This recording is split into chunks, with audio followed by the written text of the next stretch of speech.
اعوذ باللہ من الشیطان الرجیم بسم اللہ الرحمن الرحیم کلوا من طیبات ما رزقناکم ولا تطغوا فیہ فیحل علیکم غضبی ومن یحلل علیہ غضبی فقد ہوا وانی لغفار لمن تاب وآمن وعمل صالحا ثم اہتدی۔ موسیٰ علیہ السلام کی قوم پر ہونے والے جو انعامات ہیں، کل ہم نے پڑھا تھا کہ 3 انعام اللہ تعالیٰ نے کیے، کہ ایک تو اللہ نے فرمایا کہ میں نے تمہیں دشمنوں سے آزادی دی ہے، پھر تم پر جو ہے وہ تورات عطا فرمائی ہے تمہیں، اور اس کے بعد تم پہ کھانے پینے کی چیزیں جو ہے وہ آسمان سے عطا فرما دی ہیں۔ صبح ہوتی تو حلوہ آ جاتا، شام ہوتی تو گوشت آ جاتا۔ تو اب ہوا کہ اللہ تعالیٰ نے ارشاد فرمایا جو تمہیں میں نے رزق دیا نا، کلوا من طیبات ما رزقناکم، جو پاکیزہ رزق ہم نے تمہیں دیا ہے اس میں سے کھاؤ جو پاکیزہ ہے، ٹھیک ہے۔ اور قرآن مجید کیا آیت ہے، یحل لهم الطیبات ویحرم علیہم الخبائث، کہ میرے نبی کی یہی شان ہے کہ وہ پاکیزہ چیزوں کو حلال کرتا ہے اور خبیث گندی چیزوں کو حرام کر دیتا ہے۔ اب سائز دیکھیں نا، سائز کتے کا اور بکری کا سائز ایک ہی ہے، قد کاٹ کے لحاظ سے برابر ہے تقریباً، ٹھیک ہے، لیکن آپ اندازہ کریں کہ بکری حلال ہے اور کتا حرام ہے، ٹھیک ہے۔ اب شریعت نے ان کو حرام اور حلال کیوں کیا ہے؟ تو یاد رکھے یہ آقا علیہ الصلوۃ والسلام کی زبان مبارک ہے، جس چیز کو حضور نے حلال کر دیا وہ حلال ہے، جس چیز کو حضور نے حرام کر دیا وہ حرام ہے، ٹھیک ہے۔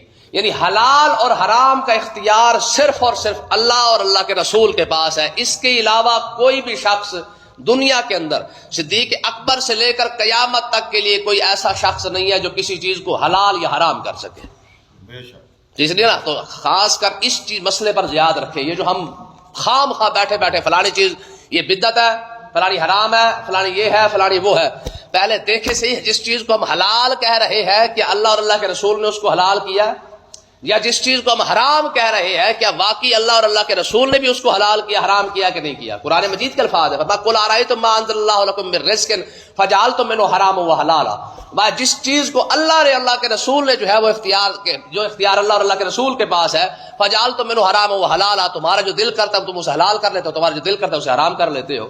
تو یاد رکھیں یہ اختیار حرام اور حلال کا صرف اور صرف اللہ اور اللہ کے رسول کے پاس ہے، اس کے علاوہ دنیا کے اندر کوئی ایسا شخص نہیں ہے، صحابہ کرام سے لے کر نیچے تک قیامت تک کے لیے کوئی ایسا شخص نہیں ہے جو کسی چیز کو حلال کر سکے یا حرام کر سکے۔ بس اللہ تعالیٰ نے ارشاد فرمایا کلوا من طیبات ما رزقناکم، جو ہم نے تمہیں رزق دیا ہے، پاکیزہ دیا ہے، کلو اسی میں سے کھاؤ، اور ولا تطغوا فیہ، فرمایا اور زیادتی نہ کرو۔ ہاں یہ جو ہے نا زیادتی کے کئی معنی ہیں، ایک تو اس کا مطلب یہ ہے کہ سرکشی، نافرمانی نہ کرو، یعنی رب کا رزق کھا کے پھر رب کی تو نافرمانی نہ کرو، ایک بات۔ دوسری بات اس میں یہ ہے کہ بنی اسرائیل کیا کرتے تھے، جو من سلوہ نازل ہوتا نا، جو کھا لیتے باقی جو ہے وہ کل کے لیے جمع کر کے رکھ لیتے، ذخیرہ کر لیتے۔ تو اللہ تبارک و تعالیٰ نے ارشاد فرمایا میرے کلیم ان کو سمجھاؤ کہ جو ذات آج تمہیں دے رہی ہے وہ کل بھی دے گی، اور بغیر تمہاری ڈیمانڈ کے، بغیر تمہاری مشقت کے، پکا پکایا تمہیں سویرے بھی مل جاتا ہے، پکا پکایا شام کو بھی تمہارے پاس آ جاتا ہے، تو اس لیے تمہیں ذخیرہ کرنے کی ضرورت نہیں ہے۔ رب کی ذات پہ بھروسہ کر کے دیکھو، من یتوکل علی اللہ فہو حسبہ، تم اس پر بھروسہ کر کے دیکھو، جو آج دے رہا کل نہیں دے گا، کل بھی تو دے گا نا، تو ذخیرہ نہ کرو۔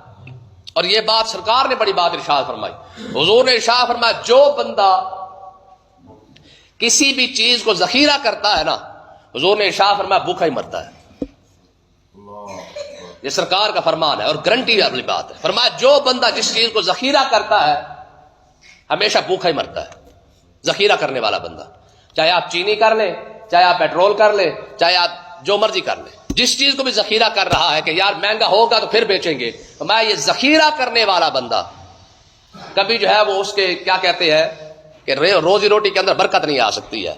حضرت عمر رضی اللہ تعالیٰ عنہ سے تجارت کا ایک اصول پوچھا گیا کہ یا حضرت ہمیں کاروبار کرنے کا ایک اصول بتائیں، آپ نے ارشاد فرمایا کوئی بھی مال 3 مہینے کے اندر جو ہے وہ 3 مہینے سے زیادہ نہ رکھو، کوشش کرو کہ اگر زیادہ سے زیادہ بھی لیٹ ہو جائے تو 3 مہینے کے اندر وہ مال نکال دو، اگر 3 مہینے سے زیادہ رکھو گے تو ذخیرہ ہو جائے گا، اور ذخیرہ کرنے سے حضور نے منع فرمایا ہے۔ حضرت عبد الرحمن ابن عوف رضی اللہ تعالیٰ عنہ کتنے بڑے کاروباری بندے ہیں، حضرت عثمان غنی کے بارے میں تو مشہور ہے نا کہ وہ کاروباری ہے، حضرت عبد الرحمن ابن عوف ان سے بھی بڑے کاروباری ہیں، کاروبار کے لحاظ سے، پیسے کے لحاظ سے آپ خود اندازہ کریں کہ ان کے پاس کتنا پیسہ تھا عبد الرحمن ابن عوف رضی اللہ عنہ کے پاس۔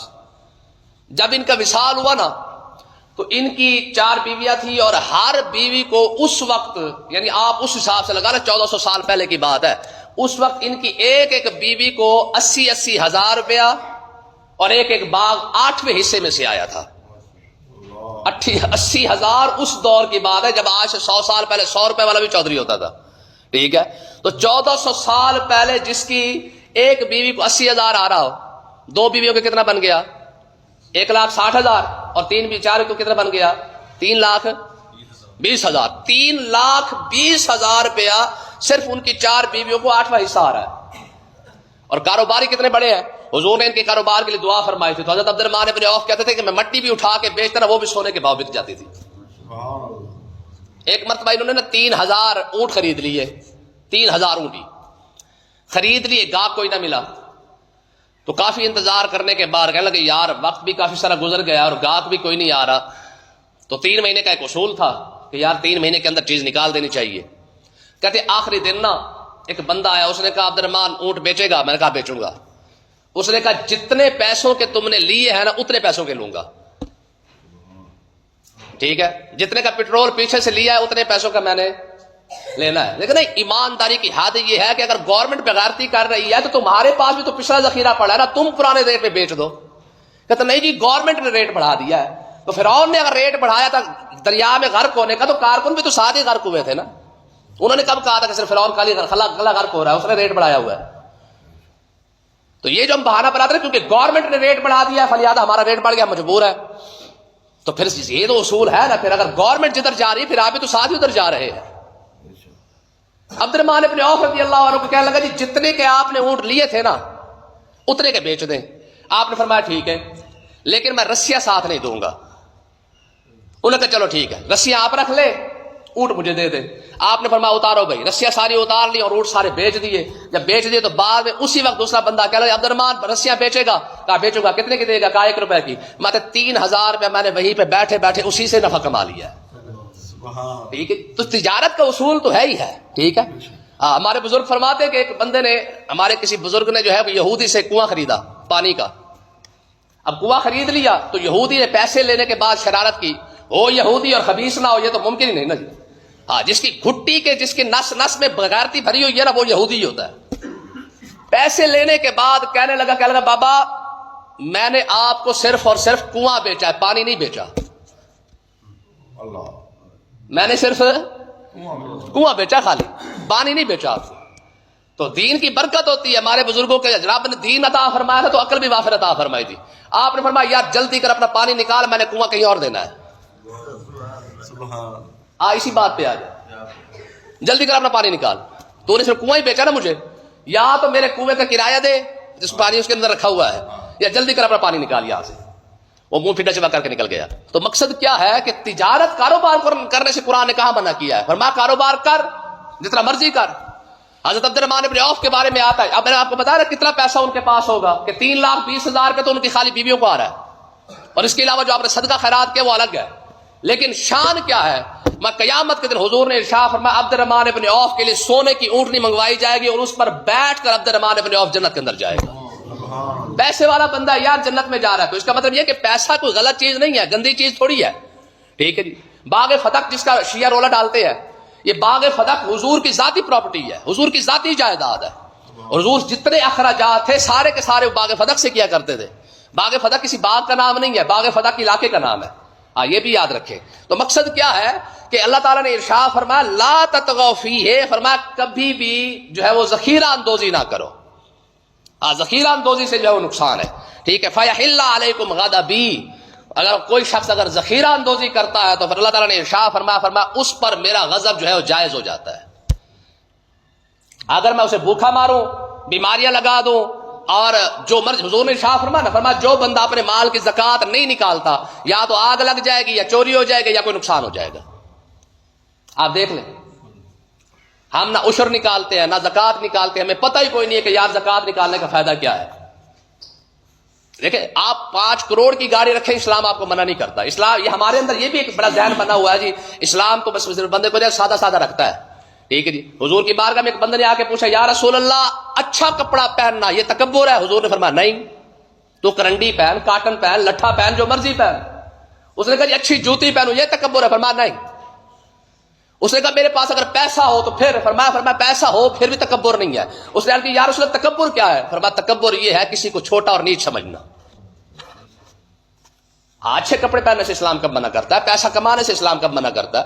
احسن کما احسن اللہ الیک، ٹھیک ہے، جتنا مرضی پیسہ کما لے، فرق کیا ہے کہ زکات نکالتے جائے، چاہے آپ کروڑوں کی گاڑی رکھے، کروڑوں کا بنگلہ بنائے، کروڑوں کا پیسہ کمائے، کروڑوں کے کاروبار کرے، اسلام تو صرف اتنا کہتا ہے کہ بھائی یہ جو زکات بنتی ہے اسے نکال دے۔ زکات نکالنے کے بعد تو جو مرضی کھا، جو مرضی پہن، جو مرضی سواری بنا، جو مرضی جو قرض کرتا رہے، کوئی مسئلہ کوئی نہیں ہے۔ امام شافعی رحمۃ اللہ علیہ فرماتے ہیں میں امام مالک کے پاس جب پڑھنے کے لیے گیا نا تو امام مالک کے پاس 40 گھوڑے کھڑے تھے، میں نے پورے عرب کے اندر اتنے بڑے گھوڑے نہیں دیکھے ہیں، اتنے خوبصورت اور اتنے کمال کے گھوڑے میں نے نہیں دیکھے۔ یاری والا پیر حضور غوث پاک رضی اللہ تعالیٰ عنہ، ایک بزرگ کہتے ہیں میں حضور غوث اعظم رضی اللہ تعالیٰ عنہ سے ملنے کے لیے گیا، اس وقت جو آپ نے کپڑے پہنے ہوئے تھے ان کی قیمت بھی اس وقت 5000 روپے تھی، یعنی 5000 کا سوٹ تو بابے نے اس ٹائم پہنا ہوا تھا، ٹھیک ہے۔ تو اس کا مطلب کیا؟ اس کی کئی مثالیں موجود ہیں، کئی مثالیں ہیں، ٹھیک ہے۔ امام عبد الرحمن جامی رحمۃ اللہ علیہ آپ فرماتے ہیں میں بابے سے ملنے کے لیے گیا، شوق تھا بھی بڑا پہنچا ہوا بابا ہے، یعنی پہنچے سے مراد ہمارے والا پہنچا ہوا نہیں ہے، ٹھیک ہے، پہنچے سے مراد یہ ہے کہ بہت بڑا عالم ہے۔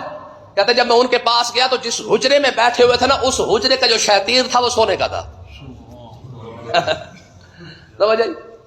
حجرے کا بابے کا شیطیر ہی سونے کا، ٹھیک ہے۔ کہتے میں واپس آگے چنگا بابا ہے بھائی، اس نے تو اپنے شیطیر ہی سونے کے رکھے ہوئے ہیں۔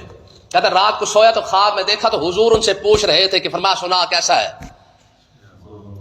خواب کے اندر میں نے حضور کی کچہری میں اسے بیٹھے ہوئے دیکھا ہے، ٹھیک ہے۔ اس کا مطلب یہ کہ دنیا غلط نہیں ہے، اس کا استعمال جو ہے نا آپ زکات نکالتے جائیں۔ آپ دیکھ رہے جی آپ 100 کلہ زمین آپ کاشت کر رہے، 100 مربع زمین کاشت کر رہے، آپ عشر نکالے جو مرضی کرے،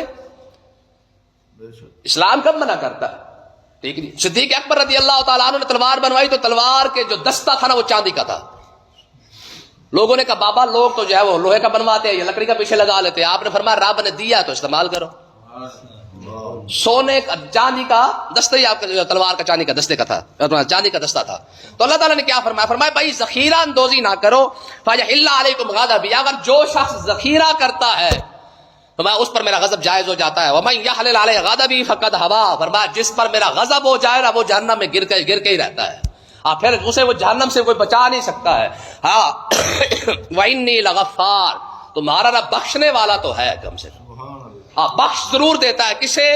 لمن تابا، جو شخص ذخیرہ اندوزی سے توبہ کر لے، رب کی نافرمانی سے توبہ کر لے۔ لمن تابا فرمایا جو شخص توبہ کر لیتا ہے کسی بھی گناہ سے، کسی بھی غلطی سے توبہ کر لیتا ہے۔ حدیث پاک کے اندر آتا ہے خاص کر جوانی کے عالم میں، جوانی کے وقت میں، جوانی کے ٹائم اگر کوئی شخص توبہ کرتا ہے نا فرمایا زمین اور آسمان کی جتنی مخلوق ہوتی ہے وہ بھی خوش ہو کر مبارکباد دے رہی ہوتی ہے۔ یہ توبہ کا فائدہ ہے اگر خاص کر جوانی کے عالم میں کیا جائے تو، ٹھیک ہے جی۔ بڑھاپا بھی کم نہیں ہے۔ ہمارے بابے سے کسی نے پوچھا، انہوں نے کہا جی بوڑھے ہو گئے تھے، کہا جی مرنے کا دل کرتا ہے؟ کہا نہیں۔ کہا بابا قبر ٹنگا نے ہون بھی نہیں مرنے دل کرتا؟ انہوں نے کہا نہیں مرنے دل کرتا۔ کہا وجہ کیا ہے؟ کہا وجہ یہ ہے کہ جو گناہ کی عمر تھی وہ گزر چکی ہے، اب تو نیکیوں کی عمر ہے، اب کیوں مرنا ہے؟ جو گناہ کی عمر تھی وہ گزر چکی ہے، ٹھیک ہے نا جی۔ آپ تو نیکی کی عمر ہے، اب جتنا ہو سکتا ہے نیکیاں کما لے، اب مرنے کا اس لیے دل نہیں کرتا ہے کہ چل یار جتنا ہو سکتا ہے اتنی نیکیاں کما لے، گناہ کا ٹائم تو گزر گیا۔ تو بہرحال اللہ تعالیٰ نے ارشاد فرمایا وَإِنِّي لَغَفَّارٌ لِمَن تَابَ وَآمَنَ وَعَمِلَ صَالِحًا، فرمایا جو شخص توبہ کر لیتا ہے، کیونکہ پیچھے بات ذخیرہ اندوزی کی ہو رہی ہے، نافرمانی کی ہو رہی ہے، تو اس کا مطلب یہ ہے کہ جو شخص ذخیرہ اندوزی نہیں کرتا، لمن تاب وآمن وعمل صالحا، اور جو توبہ کر لیتا ہے اور ایمان اور اپنے ایمان کی حفاظت کرتا ہے، وعمل صالحا اچھے عمل کرتا ہے، ثم اهتدى، فرمایا پھر ہدایت پر قائم رہتا ہے، اپنی اس توبہ پر قائم رہتا ہے کہ دوبارہ وہ عمل نہیں کرتا ہے، تو اللہ تعالیٰ اس کی بخشش عطا فرما دیتا ہے۔ ٹھیک ہے نا جی، سیدھی بات یہی ہے۔ تو اس لیے نا یہ جو ہمارا میٹھا میٹھا حساب ہے نا اسلام، ذرا اس کو چھوڑ کے نا دوسری طرف بھی آئے۔ ٹھیک ہے جی، ہم نے کیونکہ وہ خوش فہمی ہماری اتنی بہت زیادہ بڑھ چکی ہے کہ ہم نے وہ سارا پورے قرآن کو آپ پڑھ کے دیکھیں نا، ہمارے مسلمانوں کو 2 آیتیں یاد ہیں آدھی آدھی، ان اللہ غفور الرحیم وما ارسلناک الا رحمۃ للعالمین، اللہ خیر صلی اللہ، باقی سارا قرآن ہم نے ٹھپ کے وہ رکھا ہوا ہے۔ ٹھیک ہے، 2 آیتیں، ان اللہ غفور الرحیم، اللہ بخشنے والا ہے، ٹھیک ہے جی، وما ارسلناک الا رحمۃ للعالمین، ہمارے نبی کو رحمۃ للعالمین ہے، جان یعنی ہمارے پاس سرٹیفکیٹ یہی ہے کہ ہم اب جو مرضی کریں، لوٹیں کھائیں پیئیں، حرام کمائیں حلال کمائیں، جو مرضی ہم کرتے پھریں۔ جس بندے سے پوچھو بھائی نماز نہیں پڑھتا، کہ ان اللہ غفور الرحیم، اللہ بخشنے والا ہے۔ بھائی یہ کہاں لکھا ہوا کہ رب بخشنے والا تجھے ہی بخشے گا؟ حدیث پاک کے اندر آتا فرمایا قیامت والے دن حضور نے ارشاد فرمایا میری امت کے 12 قسم کے لوگ ایسے ہوں گے جب قیامت کے دن اٹھ کے آئیں گے تو ان کی شکل جو ہے وہ انسانوں جیسی نہیں ہوگی، یا بندر کی ہوگی یا خنزیر کی ہوگی۔ یہ سرکار کا فرمان ہے، اس امت کی بات ہو رہی ہے یار۔ حضور نے فرمایا میری امت کے لوگ ہوں گے اور قیامت کے دن جب میرے سامنے کھڑے کیے جائیں گے تو ان کی شکل انسانوں والی نہیں ہوگی، تو کیا بنے گا؟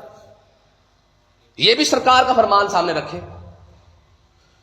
حضور نے جو بڑی بات ارشاد فرمائی بخاری پاک کی حدیث پاک ہے، حضور نے فرمایا زکات دیے بغیر میرا کوئی بھی امتی میرے پاس شفاعت لینے نہ آئے۔ کیا مطلب ہے کہ میں شفاعت نہیں کروں گا؟ اب جب سرکار نے فرما دیا، فرمایا کہ زکات دیے بغیر کوئی شخص میرے پاس نہ آئے، اور ہم ساری زندگی ہمیں پتہ ہی نہ ہو کہ زکات ہم پر فرض کتنی ہے، ٹھیک ہے، عشر ہم پر فرض کتنا ہے، ہم نے کبھی نکالا کبھی پوچھا، عشر کے مسائل ہم نے کبھی پوچھے نہیں ہیں، زکات کے مسائل ہم نے کبھی پوچھے نہیں ہیں، وراثت کے مسائل ہم نے کبھی پوچھے نہیں ہیں، ٹھیک ہے۔ جب ہمیں پتہ ہی نہیں، ساری زندگی ہماری گزر گئی اور ہم ساری زندگی یہ مسئلے نہ پوچھ سکے کہ قیامت کے دن جا کے یہ ہم بہانہ بنا لیں گے کہ پروردگار سانو پتہ نہیں سی۔ اگر آپ بھی فرما دے جب پتہ نہیں سی تو پھر پوچھنا سی 80 سال کس واسطے دیتے سن؟ 50 سال کی جو تجھے عمر دی تھی کس لیے دی تھی؟ 60 سال جو عمر دی تھی اسی وجہ سے تو دی تھی نا کہ سیکھ کے عمل کر کے آتا۔ یہ تو کوئی بہانہ نہیں کہ جو کہ سانو پتہ نہیں سی فلہذا اسی بخشا ہے۔ جس کو نہیں پتا وہ ڈبل گناہگار ہے کہ اس نے ساری زندگی سیکھا ہی نہیں ہے۔ یاد رکھیں یہ اصول ہے، آپ جو کاروبار کر رہے ہیں، دکان پہ بیٹھے ہیں، زمین کاشت کر رہے ہیں، کوئی اور کاروبار کر رہے ہیں، جس کاروبار کے ساتھ آپ کا تعلق ہے اس کاروبار کا علم پہلے حاصل کرنا یہ فرض ہے، اور یہ ایسے ہی فرض ہے جیسے نماز فرض ہے۔ دکاندار کو کیسے پتا چلے گا کہ میں نے کتنا منافع لینا ہے؟ کاشتکار کو کیسے پتا چلے گا کہ اس نے جو کھاد اور جو سپرے لی ہے وہ سود پہ لے رہا ہے یا ویسے ادھار لے رہا ہے یا نقد پیسے پہ لے رہا ہے، یا جو چیز بیچ رہا ہے وہ کس طرح دے رہا ہے، جو عشر نکالنا ہے وہ مزدوری نکال کے دینا ہے یا بغیر مزدوری کے دینا ہے؟ ہم نے کبھی پوچھا ہی نہیں ہے کہ جناب یہ جو ہم نے مطلب آلو نکلوائے ہیں یا ہم نے بھنڈی نکلوائی ہے یا ہم نے مٹر نکلوائے ہے یا ہم نے گندم نکلوائی ہے، عشر کب نکالے؟ مزدوری نکال کے دینا ہے یا مزدوری سے پہلے دینا ہے؟ بھائی جس شعبے کے ساتھ آپ کا تعلق ہے اس شعبے کا علم حاصل کرنا پہلے فرض ہے۔ اللہ پاک سمجھنے کی توفیق عطا فرمائے۔